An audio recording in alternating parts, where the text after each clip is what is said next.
Avertissement. Cet épisode aborde des faits de violence et de maltraitance envers un enfant. Certains passages peuvent être difficiles à entendre et ne conviennent pas à tout le public. Une nuit d'été, dans une petite commune paisible, le destin d'une jeune fille de 13 ans bascule brutalement. Son nom, Amandine Pissarra. Derrière ce nom se cache l'histoire bouleversante d'un enfant marqué par la maltraitance. Une enfance brisée par la violence et le silence. Ce drame, c'est celui d'une vie volée trop tôt et d'un système qui n'a pas su protéger. Aujourd'hui, on revient sur cette affaire pour comprendre ce qui s'est vraiment passé et pourquoi personne n'a su l'arrêter à temps. Je suis Jacob et vous écoutez Cursed. Aujourd'hui, on est sur une histoire qui est extrêmement triste, qui est aussi touchante, je trouve, et absolument terrifiante. Donc tenez-vous prêts. Quand je l'ai vue, je me suis dit que j'avais envie d'en parler. J'ai beaucoup d'attrait pour tout ce qui est les affaires criminelles qui se déroulent en France. Et c'est des cas que j'ai envie de traiter, d'expliquer le mieux possible, que ce soit en vidéo ou en podcast. Et surtout d'expliquer le mieux possible et surtout de comprendre avec vous. Ceci étant dit, nous allons donc rentrer dans cette nouvelle affaire, celle d'Amandine, qui a vécu un total calvaire de la part de sa famille. Les faits. Je me suis permis de commencer par directement vous raconter les faits. Je me suis dit que c'est plus intéressant dans ce genre d'affaires de directement essayer de comprendre ce qui s'est passé et ensuite, surtout de découler par rapport au procès des choses qui ont été dites. Ici, je vous parle donc d'une adolescente de 13 ans qui a perdu la vie en 2020 au mois d'août à Mont-Blanc, un petit village près de Béziers dans le département de l'Hérault en France. Cette jeune fille a été affamée. Elle a été enfermée durant de très longs mois dans un placard assez exigu, subissant un calvaire insoutenable. Lorsque les autorités ont découvert son corps, sans vie, elle ne pesait que 28 kilos pour 1,55 m, témoignant donc de la gravité des privations qu'elle a endurées. Directement, quand les enquêteurs sont venus, ils ont arrêté la maman qui s'est retrouvée devant la cour d'assises où elle a été jugée au mois de janvier 2025 pour des actes d'une cruauté extrême assimilés à des tortures. Les faits qui lui sont reprochés sont d'une gravité telle qu'elle encourt la peine maximale prévue par la loi française, à savoir la réclusion criminelle à perpétuité. Déjà, en 2014, les services sociaux avaient eu leur attention attirée par le fait que cet enfant se plaignait d'être mis au piquet, d'avoir les genoux complètement abîmés et que par voie de conséquence, il fallait vérifier si cet enfant était maltraité ou pas. Ce drame absolument glaçant a marqué cette petite commune et a aussi suscité une onde de choc bien au-delà de la région. Ça a touché toute la France. C'est une tragédie qui met en lumière la réalité des violences domestiques extrêmes, parfois invisibles, aux yeux de l'entourage, aux yeux des instructions, aux yeux des voisins. Le procès qui s'est déroulé en janvier 2025 s'annonçait déjà non seulement comme une recherche de justice pour la petite, mais aussi comme une occasion de rappeler l'importance d'essayer de détecter et de prévenir de tels actes avant qu'ils atteignent l'irréparable, comme ici. Le jour où Amandine, l'adolescente de 13 ans, a perdu la vie, sa mère et son beau-père, constatant qu'elle était dans un état alarmant, auraient tenté de lui donner à manger pour tenter de la sauver. Ils lui auraient proposé une compote avec une boisson hyper protéinée, un morceau de sucre, tout ça dans le but d'essayer de rétablir ses forces. Comme si, et vous allez le voir, on en parle juste après, comme si en fait, il s'était fait prendre la main dans le sac et que maintenant, ils se rendaient compte qu'ils sont allés trop loin. Sauf que malheureusement, le corps de la jeune fille, trop affaibli, a rejeté ses aliments. Elle les a vomis tout aussitôt qu'ils sont rentrés dans son corps. Elle les a rejetés. Peu de temps après, Amandine cesse de respirer. Et à ce moment-là, comme je vous l'ai dit, son poids faisait 28 kilos. pour 1,55 m, ce qui montre la souffrance qu'elle a endurée pendant des mois précédant sa mort. Luke Abrad Kiswick, l'avocat qui représente le père d'Amandine, partie civile dans cette affaire, a exprimé son effroi devant les faits. Cet avocat, qui est d'ailleurs un avocat pénaliste, qui vit à Montpellier, pourtant habitué à traiter des affaires criminelles parmi les plus terribles, a dit ces mots, je cite, « En 30 ans de carrière, je n'ai jamais été confronté à un dossier aussi odieux. Ces images sont insoutenables. Amandine, réduite à l'état de squelette vivant, était couverte de plaies purulentes, infectée au point de déclencher une septicémie, autrement dit, un empoisonnement généralisé du sang. » Il a ajouté que les souffrances d'Amandine dépassent tout ce qu'il a pu imaginer. Et il a dit qu'Amandine était dans un état de dénutrition si avancé qu'elle avait même perdu la capacité de bouger. Son corps était ravagé par des escarres, mais on est vraiment sur un scénario de film d'horreur. Quelque chose qui n'est même pas censé exister et qui est là sur cette adolescente. Comment peut-on infliger un tel supplice à un enfant? Où est l'humanité des parents? Sincèrement, on est sur une forme de sadisme qu'aucun mot ne peut décrire. En fait, ils l'ont tué jour après jour à petit feu. Et justement, Amandine a fini ses jours dans ce qui s'apparente à être une sorte de cachot, comme je l'ai vu sur plusieurs articles. On est vraiment dans des conditions inhumaines, dans lesquelles elle a été maintenue, qui n'ont laissé aucune chance à son organisme. Son histoire est révoltante, elle est aussi insoutenable, et on peut se poser beaucoup de questions sur la capacité de la cruauté humaine et sur le silence qui a entouré ce drame. Parce que vous allez voir que quelqu'un aurait pu parler, que cette personne ne l'a jamais fait. Ici, je vous ai donc mis dans l'ambiance de cette histoire qui, personnellement, me retourne énormément le ventre. Mais évidemment, il y a beaucoup de détails que j'ai gardés et dont on va parler maintenant, dans cette deuxième partie qui traite de la torture qu'a subie Amandine. Torture. Le supplice enduré par Amandine n'a pas seulement été infligé dans l'ombre. Son calvaire et son agonie ont été méthodiquement enregistrés par une caméra de surveillance installée à l'intérieur du KGB insalubre où elle a été enfermée. Cette pièce exiguë à l'intérieur de laquelle elle restait nue et affamée servait de prison pour elle. Prison pour une adolescente de 13 ans par sa mère. Elle était totalement coupée du monde extérieur et n'avait aucune idée de ce qui se passait derrière cette porte. Les images qui ont été montrées aux enquêteurs sont terrifiantes et elles ont été qualifiées par certains d'entre eux comme comparables à ce qu'on pouvait voir dans des camps de concentration. C'est pour que vous vous rendiez compte à quel point, vraiment, de comment l'ambiance était à l'intérieur de ce placard. Les vidéos ont été retrouvées dans le téléphone portable de son beau-père et sur la tablette numérique de sa mère. Ces enregistrements sont glaçants et évidemment, ils constituent des preuves accablantes de la cruauté dont Amandine a été victime durant ses derniers mois de vie. On va parler un peu de la maman et on va revenir aussi sur elle un peu plus tard. Elle s'appelle Sandrine Pissarra, c'est la mère d'Amandine. Elle est âgée de 54 ans et on a donc aussi le beau-père, Jean-Michel Cros, qui ont répondu de leurs actes devant la cour d'appel de l'Hérault à Montpellier. Et c'est un procès qui a débuté le lundi 20 janvier 2025. Pour vous parler un peu plus de la mère, autrefois elle était serveuse et puis ensuite elle est devenue prothésiste angulaire.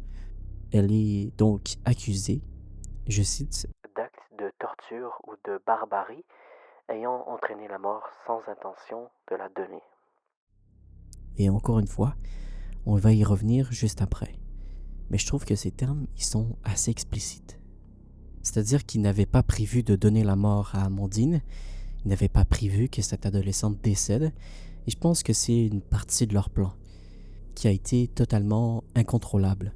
Je pense que le plan, du moins, de Sandrine, et on va parler du beau-père Jean-Michel juste après, mais je pense que pour Sandrine, son but était vraiment de faire souffrir Amandine, de la laisser dans ce placard, de la torturer pour je ne sais quelle raison.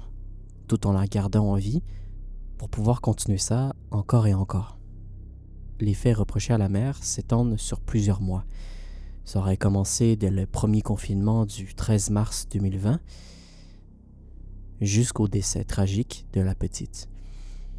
Le 6 août 2020, donc on est sur plusieurs mois, quasi 6, d'horreur. Parmi ce qui a été commis, on a l'acte d'avoir volontairement affamé sa propre fille, qui figure au cœur de l'accusation, et on est sur des crimes d'une gravité extrême qui exposent donc Sandrine à la peine de réclusion criminelle à perpétuité, qui est la peine la plus forte dans la justice française. Évidemment, il y a aussi Jean-Michel. Et on va vraiment revenir sur lui, parce que dans le procès, il a joué un rôle important, je trouve, dans cette affaire, et je pense que chacun ne doit pas être mis en lumière, parce que j'ai pas envie de mettre en lumière ces personnes. Mais chacun doit avoir sa part de responsabilité et son rôle en tant qu'accusé dans cette affaire. Et je trouve que c'est important aussi de revenir quand même sur eux. La mère.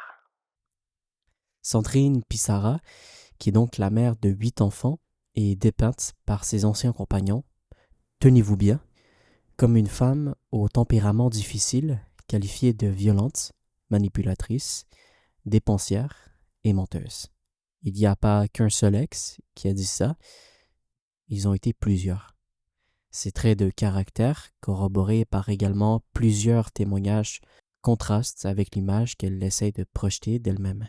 En fait, Sandrine, elle a toujours essayé de montrer une image assez joviale, une image assez aimante, et etc. Finalement, d'après les témoins, ça n'est absolument pas le cas. Il faut savoir qu'elle est également accusée d'avoir maltraité plusieurs de ses autres enfants, au-delà des services infligés à Amandine. Et comme je vous l'ai dit, elle est mère de 8 enfants. Donc je me demande ce qui a pu se passer malgré toutes les accusations et les très graves accusations qui pèsent sur elle. Elle continue de nier les faits. Elle persiste à se présenter comme une mère aimante et attentionnée. Et elle a d'ailleurs osé même, j'ai envie de dire, décrire Amandine comme une adolescente capricieuse et voleuse qui souffrait de troubles alimentaires qu'elle aurait eu des difficultés à gérer. Donc, raccourci très simple, ça voudrait dire que Sandrine, pour gérer les problèmes d'Amandine, selon elle, capricieuse, voleuse et souffrante de TCA, l'enferme dans un cagibi, l'enfame et la torture. C'est vrai que ça va beaucoup aider. Et je trouve que c'est vraiment assez culotté de la part de la mère d'essayer de rejeter la faute sur la petite, alors que la petite a été retrouvée dans un état absolument lamentable et qu'il y a des vidéos qui prouvent les choses. Au cours du procès, qu'on va en parler dans quelques instants, Sandrine devra répondre de ses accusations. Et elle conteste en bloc tout ce qui lui est reproché. Alors qu'on est quand même sur des actes barbares,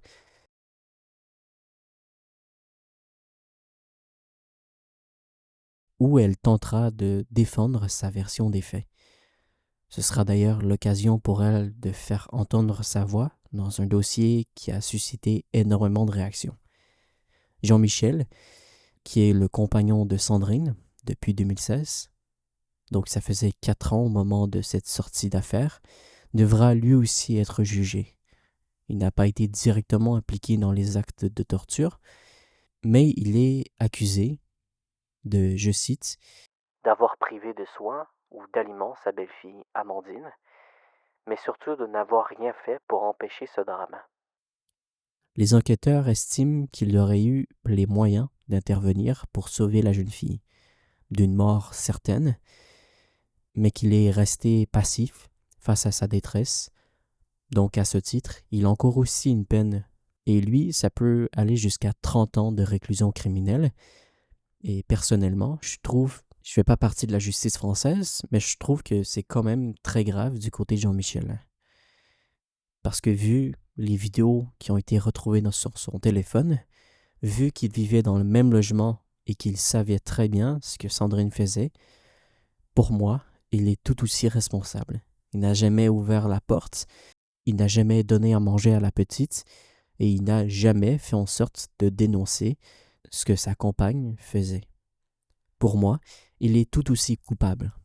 Et donc, ces deux personnes sont donc sur le banc des accusés et devront affronter la justice et répondre de leurs actes. C'est un procès qui au moment où l'affaire est sortie en 2020, était attendu, mais vraiment, comme jamais. Parce qu'on voulait savoir quelle aurait été leur version, quel aurait été le pourquoi est-ce qu'ils ont affamé Amandine. Et on a aussi une enquête, évidemment, et l'enquête a révélé pas mal de choses sur Amandine. L'enquête. L'enquête a révélé qu'Amandine avait été victime de maltraitance dès son plus jeune âge. Les premiers sévices peuvent remonter à ses 2 ans et demi. Elle a toujours été décrite comme le vilain petit canard de la famille et elle semblait être la cible privilégiée de sa mère, qui ne l'avait jamais épargnée, d'après ce qui est sorti dans les médias.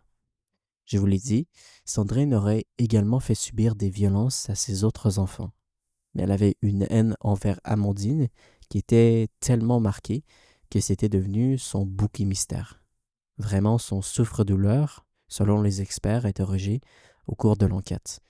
Mardi 21 janvier, une autre de ses filles, Cassandra, 28 ans, et son frère Jérémy, 29 ans, ont décrit à la cour des violences encaissées dans leur enfance. Des photos d'Amandine extrêmement amaigrie, le visage tuméfié, les orbites enfoncées, les joues creusées, du sang sur le front, des cheveux arrachés et des dents cassées ont ensuite été affichées. Cette aversion aurait pu être liée à la ressemblance physique de la jeune fille avec son père, un détail qui aurait alimenté le rejet et la colère de sa mère, qui aurait donc transporté ses sentiments négatifs sur l'enfant. Pour vous la faire avec des mots au plus simples, si vous n'avez pas compris, Sandrine a donc eu plusieurs relations dans le passé, et ses enfants ont donc certains pères différents, et au moment où Amandine est née, elle s'est rendue compte qu'en grandissant, elle ressemblait de plus en plus à son papa.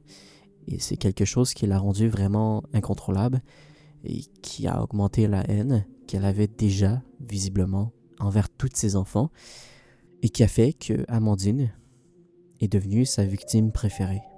Les maltraitances, d'après l'enquête, prenaient des formes variées. On avait parfois des maltraitances insidieuses, mais surtout cruelles. Par exemple, lorsqu'elle était au primaire, elle était régulièrement privée de nourriture pendant plusieurs jours d'affilée. Et pour survivre à ça, elle venait à voler les goûters de ses camarades et même à fouiller dans les poubelles de l'école pour trouver quelque chose à manger. Parce qu'évidemment, elle n'avait rien. Et ce qui me fait même pas sourire, ce qui me rend vraiment fou de colère, c'est que la mère, Sandrine, a osé dire que la petite souffrait de troubles alimentaires, alors que c'est elle qui la privait de nourriture. Amandine devait aussi supporter les punitions interminables, comme écrire des lignes répétitives toute la journée, sans pause, un supplice qui reflète encore une fois le contrôle tyrannique que sa mère essayait d'exercer sur elle. Peu avant sa mort, Amandine était interne dans un collège et donc elle avait eu quelque temps de répit parce qu'en gros, elle ne rentrait pas chez elle tous les soirs. Une de ses amies de l'époque a même rapporté que loin de chez elle, Amandine dévorait ses repas comme si elle mangeait pour 10. En fait, j'ai l'impression qu'elle tentait de rattraper désespérément tous les soirs de famine qu'elle subissait à la maison. Cependant, à chaque veille de week-end, elle pleurait et elle exprimait une angoisse profonde à l'idée de retourner chez elle, dans cette prison qui devait lui servir de foyer. On est à l'arrivée du premier confinement, le 13 mars 2020, qui marque un tournant tragique dans la vie d'Amandine. Elle est donc privée de son échappatoire qui représentait son collège parce qu'elle n'a pas pu y retourner lorsque les cours ont repris en mai. Il y a eu des mois de confinement. Elle était isolée de tout soutien extérieur et elle était complètement à la merci de sa mère et de son beau-père. Et c'est quelque chose qui l'a plongée dans cet enfer interminable où elle a été enfermée dans ce KGB.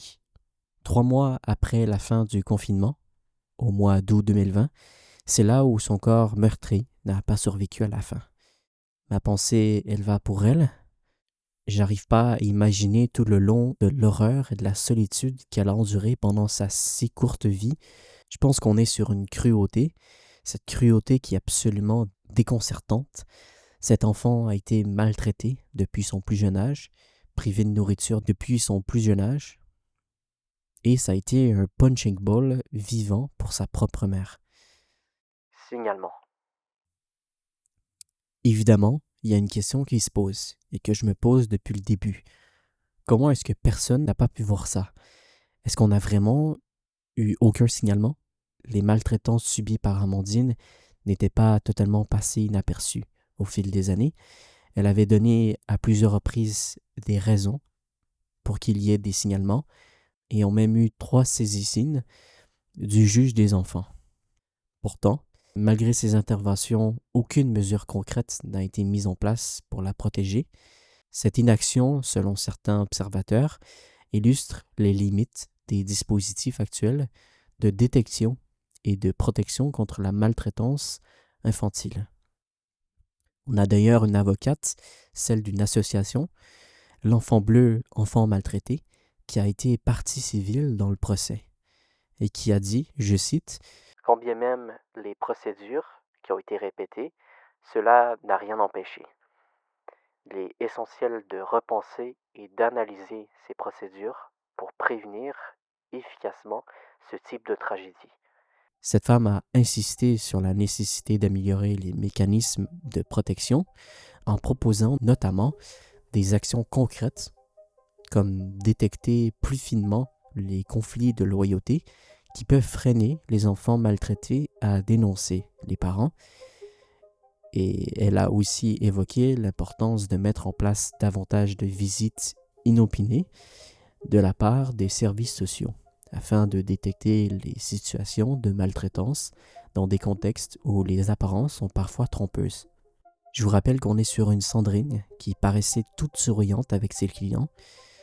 D'ailleurs, je fais un parallèle avec une affaire que vous avez certainement vue. On a un élève de collège, si je ne dis pas de bêtises, qui a utilisé Pronote pour dénoncer les violences conjugales qui se passaient entre ses parents.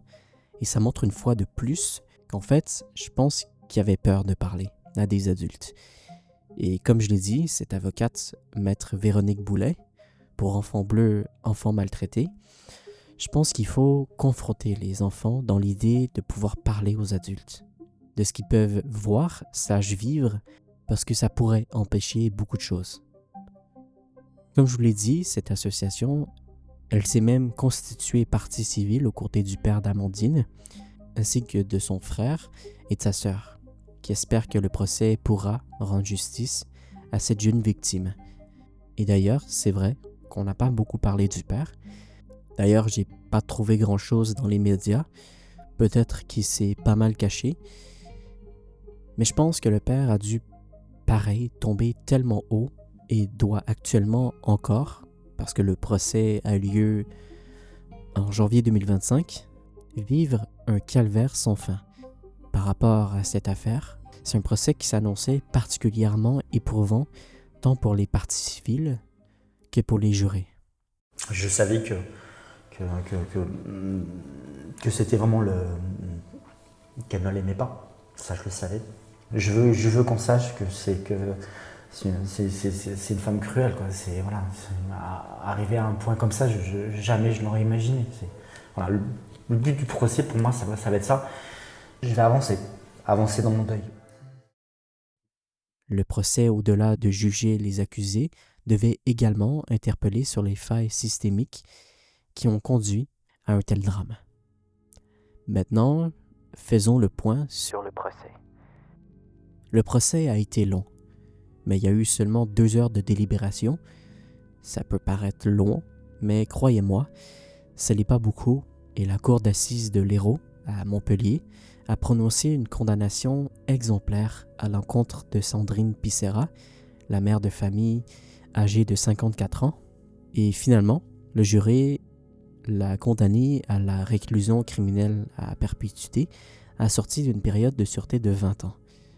Ce verdict est intervenu après un procès très poignant, où elle était donc jugée pour la torture infligée à sa fille, et la peine infligée à Sandrine est strictement conforme aux réquisitions du procureur général, et dans ce réquisitoire marquant, celui-ci a réclamé la réclusion criminelle à perpétuité, assurée de 20 ans de sûreté.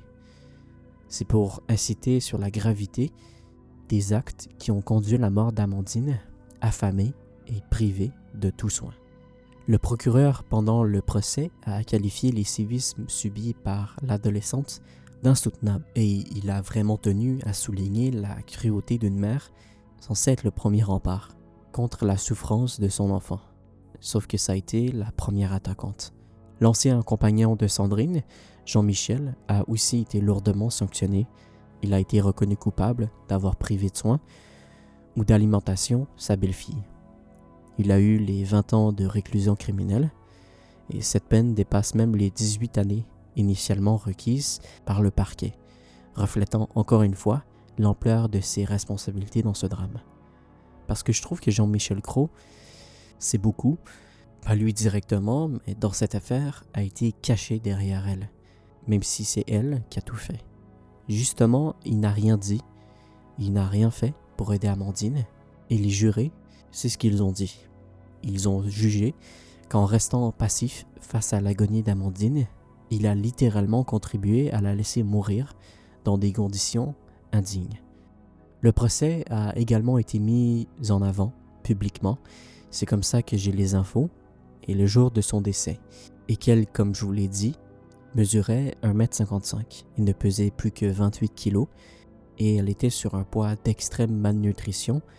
Elle a été isolée, torturée psychologiquement comme physiquement. Elle n'a eu aucun répit dans les mois précédant sa mort. Ce verdict est super sévère, mais il est exemplaire. Il a été accueilli par une part de soulagement, mais aussi d'amertume pour les parties civiles, dont le père et l'association Enfants Bleus. Ce jugement marque une étape importante dans la quête de justice pour cette adolescente, qui a été un véritable martyr. Finalement, un martyr qui a mis en lumière les failles d'un système de protection qui, je pense, n'a pas su intervenir avant. On pouvait entendre au procès par des magistrats et aussi le parti civil. Vous avez plongé au cœur du système Picera, une véritable dictature familiale qui a régné sans relâche pendant 15 années. Vous avez découvert un monde inimaginable où depuis sa plus tendre enfance, Amandine a subi de la violence répétée, des coups d'abord portés avec une brutalité inouïe, des coups de poing, des coups de pied, des coups de balai, et à cela s'ajoutaient des arrachages de cheveux, des hurlements incessants, des insultes humiliantes et des bousculades délibérées. Mais comme je vous l'ai dit, les menaces physiques n'étaient qu'une première étape dans ce système oppressif, comme dans toute dictature finalement. Il y a aussi eu le but de détruire la personnalité d'Amandine, de la réduire à l'état d'objet malléable, façonné pour le désir du bourreau. Ici, sa propre mère. Le procureur décrit avec précision les méthodes qui ont été employées. Je cite. Une punition humiliante, interminable, ligne à recopier, des sermons dégradants répétés à l'infini. Et aussi, un autre palier, la torture blanche, une forme de violence psychologique qui consiste à isoler complètement la victime, à la priver de tout repère spatio-temporel, le fameux placard. Amandine a été fermée dans un cagibi, nue, soumise à une froideur calculée qui hannit l'esprit autant que le corps. Cette torture blanche s'accompagnait de d'autres cruautés. Elle devait rester à genoux sur un rouleau, un supplice inhumain, et comme vous l'avez entendu, elle a aussi été contrainte à la malnutrition, à la nudité, et tout ça mélangé à une humiliation extrême, et le magistrat a exposé l'ultime horreur qui a été les derniers instants d'Amandine. Et comme je vous l'ai dit, pour moi et pour le magistrat, c'est vraiment quelque chose qui n'était pas prévu. Et il a dit, je cite, « Le bug dans ce système, c'est la mort d'Amandine. Elle n'était pas prévue. Mais lorsqu'elle est devenue évidente, lorsqu'il était clair qu'elle ne survivrait pas, une stratégie de dissimulation s'est mise en place. Il était impensable qu'on la découvre là, dans ce KGB, où elle a été enfermée. Alors on l'a transportée à l'étage supérieur, où se trouvait la douche. Elle était encore vivante, mais à l'agonie. Dans une tentative désespérée de masquer l'horreur des faits, on a essayé de lui donner un peu de nourriture, de la laver, de l'habiller. Puis, parce qu'elle s'était grattée frénétiquement pendant des jours, au point de développer une septicémie, on lui applique une pommade, comme pour simuler des soins, comme pour faire croire qu'on a essayé de la sauver. Et c'est ça, elle ne devait pas mourir. Pour la mère, je pense que son but était de continuer à la torturer encore et encore. Malheureusement, Amandine n'a pas survécu. Elle s'est dit, comment est-ce qu'on va faire pour cacher ça? C'est une mise en scène qui est macabre et qui montre l'ampleur de la cruauté et du mépris de la mère. À propos de Jean-Michel, il a aussi eu une certaine défense. Mais l'avocat général a employé certains mots. Il a dit que, comme dans tout système dictatorial, il y a des collaborateurs, des complices silencieux qui, par leur inaction, renforcent la machine de l'oppression. Et c'est exactement ce qui s'est passé avec Jean-Michel. Je cite. « Cet homme a choisi de ne rien voir, rien entendre, rien dire. Il s'est enfermé dans une posture de déni, les mains liées dans le dos et les pieds figés dans le bloc de béton qu'il a lui-même coulé. » Que ce soit Jean-Michel ou alors Sandrine, les deux sont, pour moi, responsables du calvaire qu'a vécu Amandine. J'envoie évidemment toutes mes condoléances au papa et aux frères et sœurs. J'envoie aussi tout mon soutien au reste de la famille qui vit avec cette perte. Et je suis, entre guillemets, content que pour une fois, la justice française est réellement tranchée. Conclusion. Le verdict rendu met un terme à un chapitre extrêmement sombre de l'histoire de cette jeune victime. Mais ça ne la ramènera pas. Et ça soulève encore des questions sur le dysfonctionnement et la détection de la prise en charge de la maltraitance. La douleur des proches d'Amandine et des associations impliquées reste immense. On est sur un procès qui permet de rendre justice, mais qui ne répare absolument pas ce qui s'est passé et ce qui aurait pu être évité. Voilà tout le monde pour la tragique histoire de la maltraitance d'Amandine, 13 ans, qui a été torturée par sa propre mère et laissée morte de faim. Merci à tous d'avoir écouté ce podcast. Vous avez écouté un épisode de Cursed, c'était Jacob. Et surtout, n'oubliez pas, tout finit par se savoir. À la prochaine.